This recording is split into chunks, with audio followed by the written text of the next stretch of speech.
Hi, I'm Roxanne Richardson, and this is the Casual Friday podcast. In this week's podcast, I have some works in progress I want to share with you. Some are knitting, one is a spinning project. I want to talk about Finish It February, which is almost over, and what you can do to continue your momentum. So let's get started. Editing Roxanne here.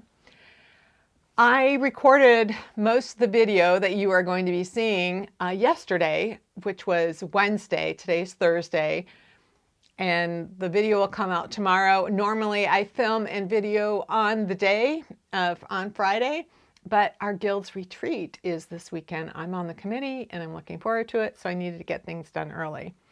So because I'm thinking, what have I got to get done before I leave?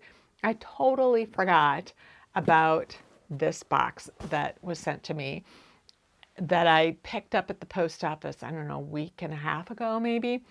I'd gotten an alert that an international package was coming in. I had no idea what it would be. When I opened it up, there were these 2 balls of sock yarn. So this is called Katia, or it's Concept by Katia. So this is a brand I've heard of, but I don't know that I've ever had any, and I don't know that I've seen it in a local yarn shops. I'm pretty bad at making these kinds of observations, but I do tend to try to look for sock yarn whenever I go to a yarn shop.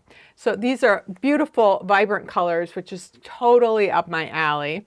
And there was also this lovely postcard inside. And it says, "Dear Roxanne, just a quick note by way of explanation to the enclosed. Both Sue and I are avid watchers of your podcast, and you are also our go-to if we need to know how to do something in our knitting. We both know you like matchy-matchy socks," which I do. "So when Stuart at the Wool Patch got this yarn, we felt you needed some. Not sure how easy Katia is to get in the USA. With kindest best wishes, James and Sue. P.S. Stuart says hi and has sent you a Baba pin." So Stuart from the Wool Patch, Stuart has a yarn shop, obviously, called the Wool Patch. He also has a YouTube channel called the Wool Patch, and I have been a guest on a live stream on one of his videos. So I will leave links to his channel and to that video if you're interested in it down below. These are beautiful. I don't know how easy Katia is to get here either. I've heard of it, but I don't know that I've seen it in person before. So this is beautiful. The pin that they're talking about that Stuart sent is this little pin right here, this little Baba sheep. Oh yeah, it's really cute. So that was so thoughtful on everyone's part. James and Sue and Stuart, thank you so much for thinking of me and sending me this package. I really appreciate it. I will absolutely be knitting a pair of socks from these soon. As soon as I'm done knitting socks for my college friends, I'm going to start knitting socks for myself again. And I want to use yarn that viewers have sent me. So James and Sue have sent me some beautiful yarn, and then I got some yarn last fall from a viewer in Alaska who sent me some yarn that was of a type that I don't think I had seen in, before in person in my yarn shop. So that's great. These are really interesting colorways. They're non-repeating in the sock, but there's a length of yarn somewhere in the middle of the ball that shows this is where you need to start the next sock so that they'll match. So it's kind of like that Regia Perfect concept, and I'm looking forward to knitting those socks. So thank you again. I really appreciate it. So thoughtful of you. So I told you a couple of weeks ago about wanting to find 2 compatible colors to go with this hand spun that I had knit this like November, December. And it took me a while, but I realized that I had 2 colors of yarn that I had dyed, that those 2 colors go together, and I thought they might go well with this. Those 2 colors were these that I had dyed and I thought they would go well with this.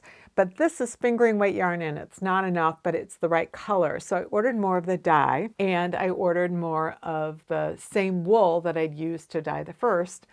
And so I got it, and I dyed it. So I have the navy right here. And so it's tonal in the roving, which is fine because as it gets spun up, it will blend more together. So there are some darker spots and some lighter spots in that, and that's okay.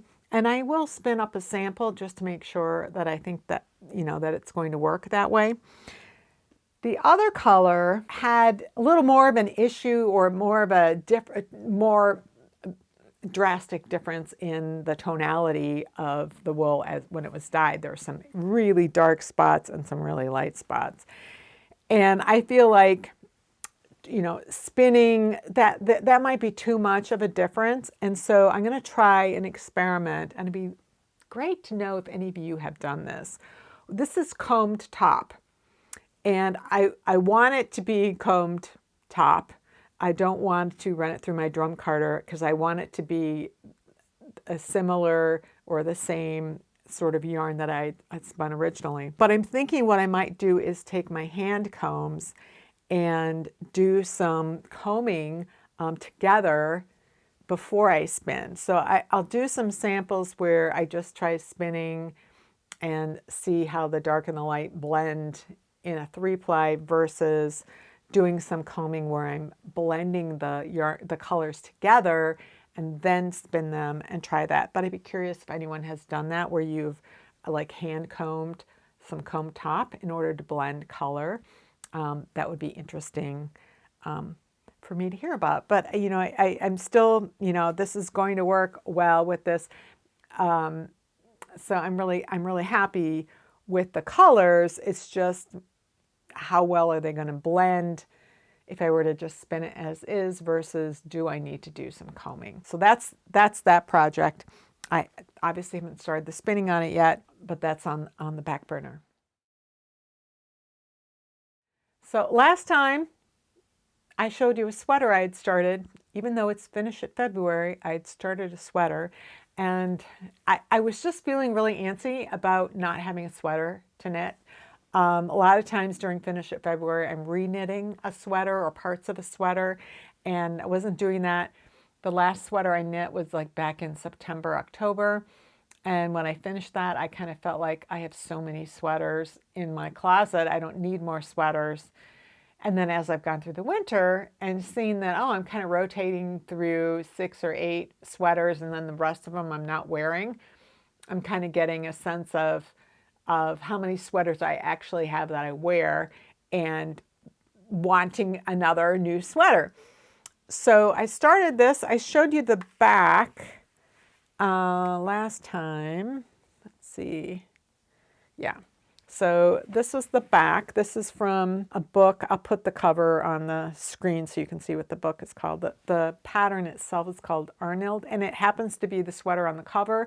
I didn't buy blue yarn because I wanted to make one that looked just like the one in the book. I had the blue yarn, and then I looked for the sweater, and I'm like, oh, they're both blue. Well, I know it looks good in blue. So the back and the front have this traveling cable pattern. They're closed cables that appear and then disappear into the ribbed fabric, and they appear up toward the top, up in the top half of the sweater by the neck. And here is the front. So the front's got a little bit more of a drop to it. And then the sleeve, I have a sleeve here somewhere. Here it is. So with the sleeve, the pattern starts at the bottom of the cuff so that when you're wearing it, you'll have stuff going on up here, but with your sleeves, you'll also have going down below. So I did start the second sleeve, I think this past weekend, and I haven't worked on it in a couple of days. I've had other things going on. I should be able to finish that up in a couple of weeks, put the collar on, and then I'll have a new sweater. And it's still winter here, and it will be winter for another probably 3 months. So I'll get plenty of wear once this is actually finished. So I started Finish at February going gangbusters. And then, you know, I also started a new sweater. And then I just couldn't bring myself to work on the other sock that was part of Finish It February. It's this Intarsha sock. It's part of this project I have, long-term project to understand the evolution of hand-knit socks and stockings. It's a late 1940s, early 1950s sock pattern done with Intarsha. And I just couldn't get myself to work on it. Now, I always like having a sock project going because when I go to knitting groups, I just want something really easy to work on. And the Intarsha sock pattern is not something, I mean, I have to pay attention to the chart. It's just, and then I have to manage the balls of yarn. It's just more than I want to bring with me. I also had one more pair of socks to knit for one of my college friends. So last fall when I had a reunion with my college friends, they were admiring this. Oh, I think they're the socks I'm wearing right now. These socks right here. I was knitting these and they were fascinated by the self-striping sock yarn and watching me finish them. And they just kept thought it was so amazing. And I said, well, I love knitting socks for anybody who wants them. I have more socks than I need. I'm happy to knit for anybody who wants them. So a couple of them right away said, oh yeah, I want some.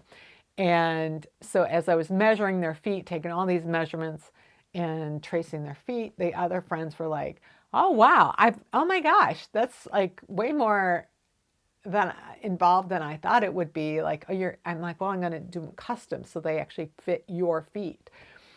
Like, oh my gosh. I was like, well, are you sure you guys, like, again, I'll do anybody. So everybody wanted them. One friend who lives in Florida, doesn't need wool socks or want them, said he would actually like gloves. So he's going to be the last one that I do. So I've done socks for everyone so far, and I wanted to start some for my friend Vicki, and I wanted to have a pair of socks to take to knitting groups. So I started a new pair of socks. Now, when I was offering to knit socks for my friends, I asked them, like, what kinds of colors do you like? And do you like the idea of the self-striping, or would you prefer a solid or a tonal yarn, you know, with the stitch pattern? And so my old college roommate wanted purple. She didn't want stripes and she wanted a little stitch pattern. Everybody else wanted self-striping. And so I looked through my sock yarn stash to see what kinds of yarns I had that I thought might work based on what they said they liked. And I was I didn't really have as much as I would have liked for that many people. So I didn't really have the kind of variety that I want in order to make socks for 5 different people and give them a choice, because I want people to choose the colorway that they like better. If someone says they like blues and purples, is that pastels? Is it brights? Is it fluorescents? Is it darks? Like, what is it? And a lot of them liked the same sorts of colors or similar colors, blues, greens, and purples. And so I felt like I needed to buy some more sock yarn. Now, the whole tariff thing was already an issue here, and I really prefer German sock yarns. And the local yarn shops here tend to have like merino, indie dyed, sock yarns tend to be more what they have than a good old German sock yarn. And then the German sock yarns are hard to get now anyway. So a lot of times I have to go online. And I was just Googling. I was trying to find anybody that had Regia yarn. I also like Opal. I don't know if it's pronounced Malenvite or Meilenvite. Those are all German sock yarns I really like. Lang I have used. I like the Lang yarn, except that the 100 grams is only 90 grams of yarn because they have a 10-gram spool, and that can make it tricky if the person's feet are big or if the colorway has a really long repeat, like the last pair that I just knit for my friend Felicia. It was the longest repeat I'd ever seen. It went the whole leg and most of the foot before it started repeating. And then there was only 90 grams. So trying to make sure I could get matching socks was tricky. So I went online and I discovered that there is somebody on eBay who sells sock yarn, but she sells it in like packs. So like it would be the brand and then the particular line and then all 8 colorways in that particular line. And one of the things that I saw was that she had the, it's from Opal, and the line is this Hundertwasser, which is named after this German, I think he's German, not Austrian. I'll put it on the screen. I'll put his full name and then where he's actually from. The sock yarn is German, but I don't know if he's German.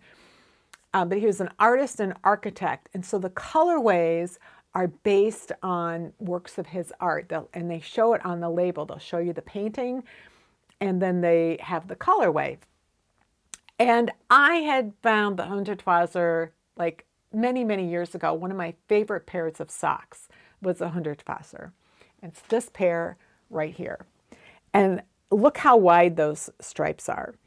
So they've designed these, or the original designs anywhere, would have really wide stripes so that you could actually knit the socks sideways and then you would still have stripes. And at the time, this was 2008, that's when I knit these socks. It was the longest color repeat I had ever seen in a sock. And it was basically the entire length of the leg, which was incredible to me. Well, I wear these so much that I have worn through the balls of the feet right here. And I can't throw them, I don't want to throw them away, and I hate darning socks. It's just not something I do. I have so many pairs, and I always worry like, okay, I'm going to darn them, I'm going to feel that, and I just don't want to do it. I know how to do it. I have done it for friends' socks. If I've knit them a pair of socks and they've worn through, I will fix them for my friend who has like one pair, maybe two, that I've knit them. But for me, I have like 45 pairs of socks, and I feel like, you know, I can just knit another pair of socks. But the problem was, this is a colorway from 18 years ago. So I'm looking online and I see this seller on eBay, and apparently Opal maybe is still making this series of colors. And I found them online. So here is the original Hundertwasser colorways. And this one right here is the colorway I just showed you for my socks. So I'm going to make myself a brand new pair of socks with that colorway. So I got this, and then I saw she also had Hundertwasser Series 2. So I bought that one too. And this one, I've only got 7 balls of yarn in here because one of them had blues and purples, and that was what my friend Vicky wanted. And I pulled out this ball of yarn, and then I showed her a couple others that I had, and she wanted this one. This is the one that she chose. And let me show you, see how there's like this painting right here on the front? And then you can see how they are showing that you can knit them sideways if you want. I don't know if they have a sock pattern for that. There's something written on the inside. I haven't checked. I looked at this colorway and I'm like, this looks so familiar to me. I just feel like I've knit it before. So I, was like searching on the colorway. They have it written on here, and I didn't have it in my Ravelry project page. And I didn't see any socks that were made with this, and I certainly don't have any in my drawer. And I'm like, this seems so familiar to me. So I did a search of my Ravelry projects using just the term Hundertwasser, and I had 4 projects. One of them was these socks. 2 of them were baby items knit with a 6-ply opal yarn, which is why when I searched on the colorway, I didn't find anything. The 4th item that I had made from Hundertwasser didn't have a picture. And I'm like, what is this? And I click on the project, and it has the name of the colorway in it. I have a link to the colorway. And it isn't in either one of these 2 sets of bags. And I looked at the color number, and it starts with a 3. So there's a 3rd series of the Hundertwassers, because the first series starts with 1. It's 4-digit number. Every color starts with 1. The second series, they all start with 2. And then if it's a 6 ply, there's, it's the same number, except there's something different in it. So this color number started with a 3, and it had the name something like Save the Seals or something. So I clicked on it to look, and I could see the picture of the colorway. It didn't look that familiar. So then I looked at other projects, and I could see what the colorway looked like, and I really didn't remember it. And I went down and looked in my sock drawer, and like, I don't see it. I made these in February of 2024. So 2 years ago, during Finish It February, I started a new pair of socks using that yarn. And I don't know where the socks are. So I started looking around my office, and there was a little box underneath my sewing table. It had some knitted items in it. And I pulled them out, and that's when I found the little sweater that I'd made in that colorway. You can see how faded this is, though, compared to what it looks like now. So this must have been washed, and who knows, they might have washed it with some kind of bleach or I don't know what. So it's faded, but it probably went through, I don't know how many kids. My brother returned these to me because it would have been for my grandniece, her brother, and then their cousins. There might have been 4 kids who wore this. I don't know. So I'm looking around my office, and then I thought, well, maybe it's in this bin that's in my desk. And that bin is for like works in progress. If I've got something on my desk and I need to clear my desk to do some work and I want to get this project out of the way, I'll put it in this particular bin. And that's where, I had found a pair of socks that I also had no memory of in December, when I was trying to get photos of all of my 2025 projects. And it was for a pair of socks that I knit in February of 2025, always during Finish in February, and start a new pair of socks, and then they disappear. I had found those in that bin, and they were in there because I'd never woven in the ends. So I did that in December, took the pictures, and now they're in my sock drawer. So I thought, I wonder if they're in that bin too, because I keep project bags in there too, so that, if I want to pull something out and go to knit night or something, I just stuff the socks or whatever in there. So I'm digging around. I find a sock at the bottom that does not look familiar. I found another one, does not look familiar. So this is that pair of socks right here.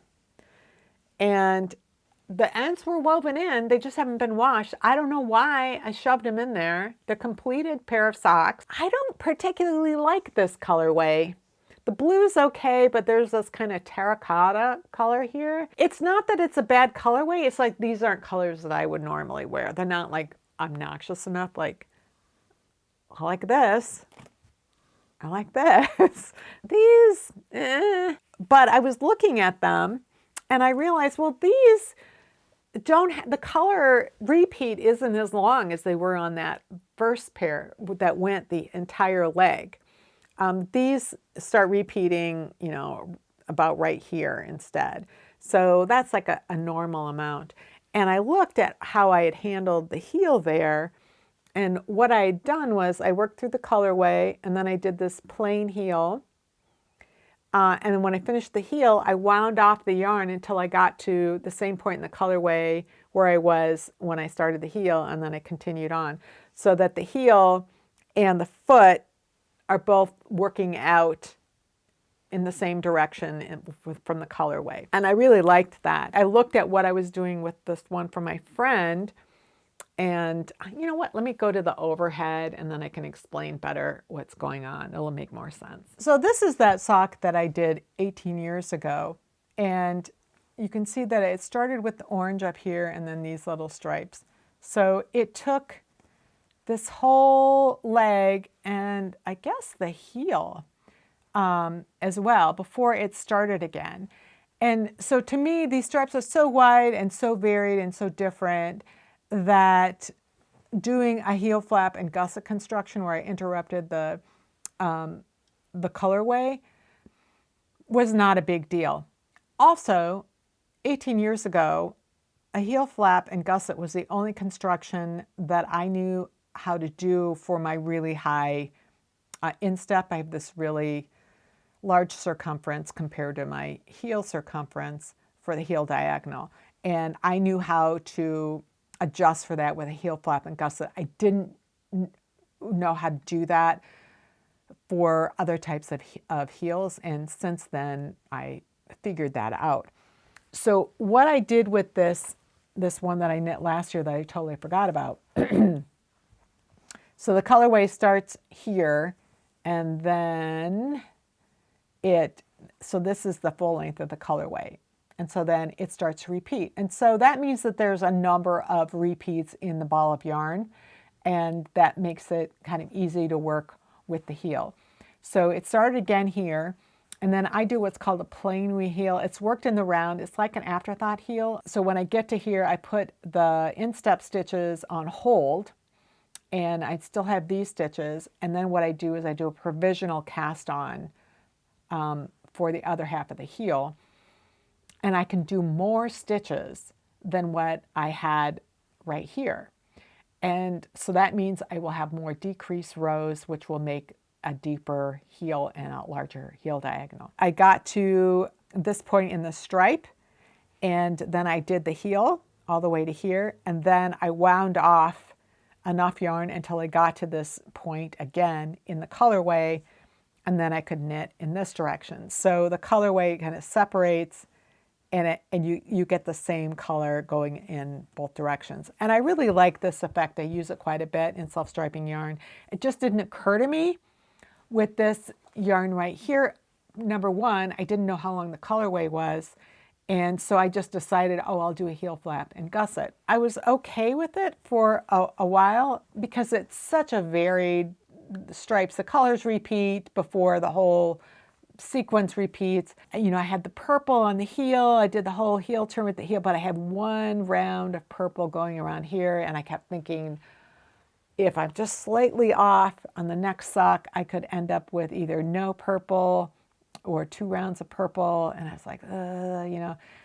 And so I kept going on. And then when I found these socks, I realized the repeat is about the same length. And so I can do in this sock what I did with this sock. So I'm going to rip this back to here, and I'm going to do that other kind of heel instead. And then I can have this, the color sequence uninterrupted going all the way down the leg. And then the heel will come out in the same direction. So I'm going to be happier with that. So I'm going to rip this back and redo that for this particular sock. But I'm loving this colorway. I've taken this to a couple of knitting groups, and people like get up from where they're sitting and come over to me to say, oh my God, I love that colorway. It's so beautiful. It really is. So if you want to see the close-up, so this is the painting. I'm not sure actually which direction it should, like orientation, but this is the painting, and this is the name of the colorway, Regen off Regen Tag. I'm probably slaughtering that. I an American, not a German. So I would love this painting too. I think it's gorgeous. I want to talk a little bit about what you can do to continue your momentum that you may have acquired from Finish It February. Like maybe you finished a bunch of things, you really like that, and you really want to continue that momentum, and you're wondering how you might do that. But I also want to talk about other types of knitters who might think they don't need a Finish It February because they're a sequential knitter, but they still might run into trouble occasionally. So every once in a while, I'll see, somebody will say, oh, I don't need Finish It February. I'm a sequential knitter. I start a project, I work on it till it's done, and then I start the next one. And that's great. If that works for you, chef's kiss to you.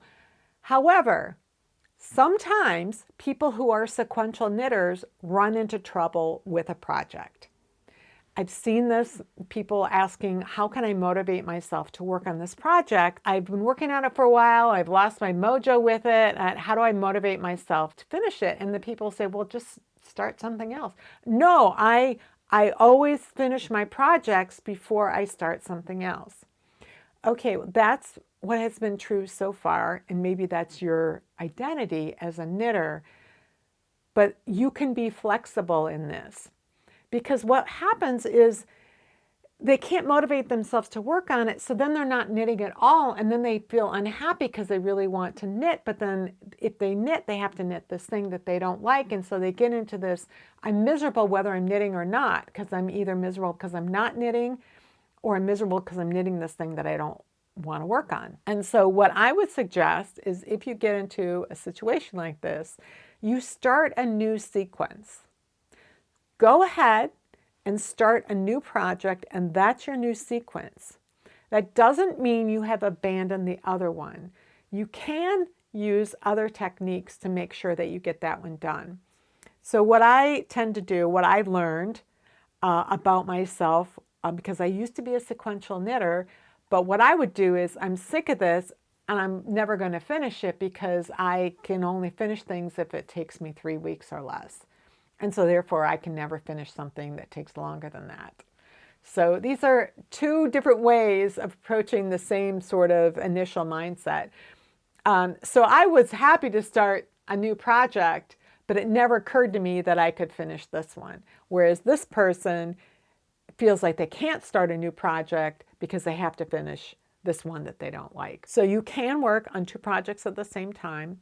The one that you are struggling with, you can do a couple of things. One is give yourself a timeout with it for a few weeks, maybe, if you can. Maybe you have a deadline for it, and that's part of the problem is that you're not working on it and the deadline's coming, and then that means you have to work on it more and more and more. If you don't have a deadline, you can give yourself a deadline. So you can give yourself a break from it for a few weeks, maybe work on a short project that you finish, and then that might be enough of a break. And then look at how much is left. Maybe it's the number of balls of yarn you have left. Maybe it's the number of repeats you have, or the number of inches that you have. Whatever it is, there's some unit that you can measure and see that you're making progress. And you can just make a goal of a small amount that you need to do every week in order to achieve that deadline.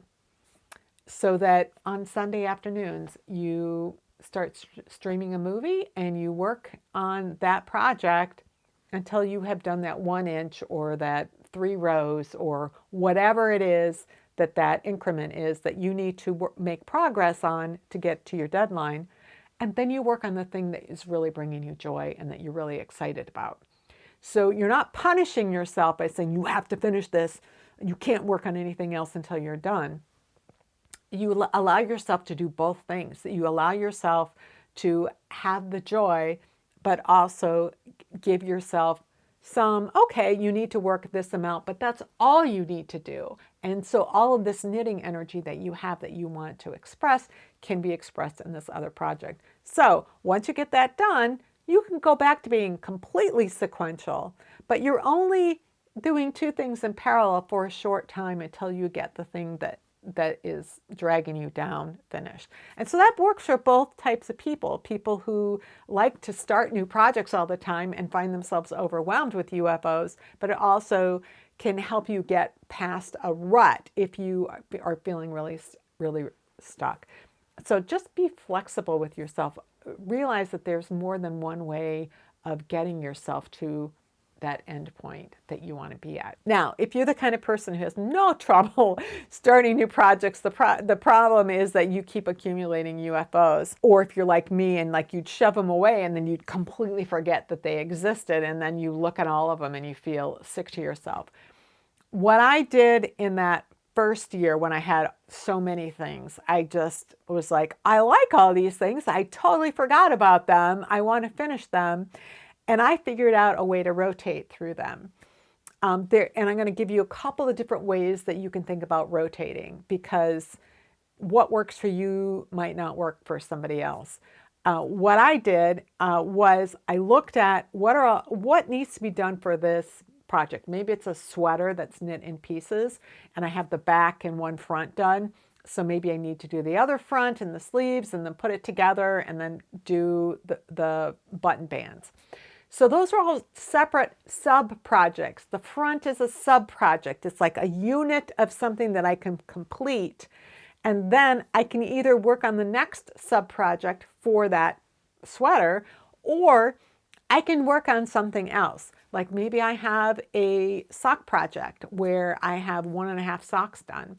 So I will finish that second sock and then I'll get that done. Maybe I have a blanket where I have 20 squares left to knit. Each of those squares is a sub-project. Sewing them all together is a sub-project.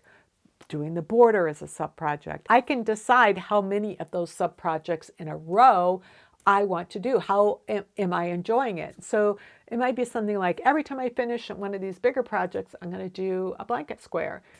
Now that blanket square was really fun. I think I want to do another one. So I might do one, I might do two, I might even do three because I'm just having fun with it. But when I get done with that little sub-project, that's like a tangible end point, then I can go and work on one of the other projects. So that allows me to maintain the fun. It allows me to gives myself variety. There are natural stopping points, and it allows me to kind of look in the future and make sure I'm not going to bunch up all my socks at the very end. I can spread them out. I can plan like, oh, here's what I'm going to do. But as I'm working through several different sub-projects and I see that I deviated from the plan, I can just, replan what I'm going to do. So that's one way of rotating, and that works for me. One of the reasons I really like working sweaters in pieces is because I do have those sub-projects. If I have to work a top-down sweater that's seamless and the whole thing is, on the needles, it's harder to have a sub-project unless it's like the yoke to the underarms and then half the body and then the other half of the body and then one sleeve. You can do it, but having those finite separate pieces is helpful to me. It works for me. Another way that people will rotate through projects is they might pick 5 UFOs that they have. And they might work on the first one for some amount of time. It could be a day, it could be a week, it could be 10 hours, however many days that 10 hours takes. And when they get to the end of that time period, then they put that one at the end of the line and then they take the next one and work on that. So it could mean you're working 10 hours and you're in the middle of a sleeve and then you put it to the end. That probably wouldn't work as well for my brain, but it could work really well for somebody else, especially if you're working on maybe projects that are all in one piece, like maybe you're doing a shawl or a blanket or whatever. Maybe that makes sense for you. And when you have the 5 things that are in rotation, once you're finished with one of them, you can do one of 2 things. You can get one of your other UFOs, or if you really I really want to start a new project, that's when you can start a new project. And then you're still rotating through these other 4 UFOs. So if I were going to do this, what I would do is the next UFO I finished, if I still hadn't finished that new project, I would get another UFO so that it only allow myself maybe 1 new project in that group of 5, but maybe you're rotating through 3, however many, whatever works for you, so that you're still allowing yourself the joy of starting something new, but you're not only starting new things and then leaving the UFOs to the side. So those are some ideas that I have for, how you can rotate through things. Some people just assign a day of the week to finishing things. So they might do finish at Fridays. So they work on whatever they want during the week, and then on Fridays, that's when they work on their UFO pile. And gradually over time, it will go down because they're always devoting that knitting day to finishing things. Like some people do mend it Mondays, and they just go into their pile of whatever needs to be mended and work on those on Mondays. So I think for me, it's having that finish up February works for me because it's part of my calendar cycle. So if I'm in the middle of August and I've finished a sweater and I'm like, oh, this is not going to work, I need to reknit these sleeves. And it's like the last thing I want to do after I just finished knitting 2 sleeves is to reknit them. I will put it to the side knowing that I'm going to see them again in February, that they aren't going to get shoved to the side and forgotten because I will deliberately make note of them to bring them out again over the years, I've established a place. It's that bin in my desk where socks go and never come out, apparently. But it was that bin where I would put something that I'm like, this is for February, and I'll put it in that bin. So I have that one location so that if I do forget about things, I know to look in that bin. And that's because I've reduced my pile so much over the years of doing Finish It February year after year after year that I just don't accumulate things the way I used to, because if I forget about them, I know that I will be reminded of them again in the coming February. So that works for me. I don't have guilt about putting something to the side. I don't forget about it, or if I do forget about it, I know I'll get reminded of it when the opportunity comes up. So if you are looking to carry your momentum forward, or you weren't able to participate in Finish It February, or you think, I don't ever need Finish It February, and then suddenly you find yourself faced with this project that you do not, you want it to be finished, but you do not want to knit. Hopefully I've given you some ideas for what you can do going forward to address those challenges. And let me know if you have a different way of handling that kind of thing. Put those suggestions down in the comments, because there's always going to be things that resonate with people that don't resonate with others. And so you might have heard some things that sort of you think might work for you, but there might be something, a way that somebody else has approaching that might work for you better. So check out the comments. Please leave one if you have a different idea than what I've suggested. Well, that's it for this week's Casual Friday. If you have any comments or questions about today's video, or suggestions for videos you'd like to see in the future, you can leave those down in the comments below. Or join the discussion in my Ravelry group, Rocks. Thanks for watching, and I'll see you next time.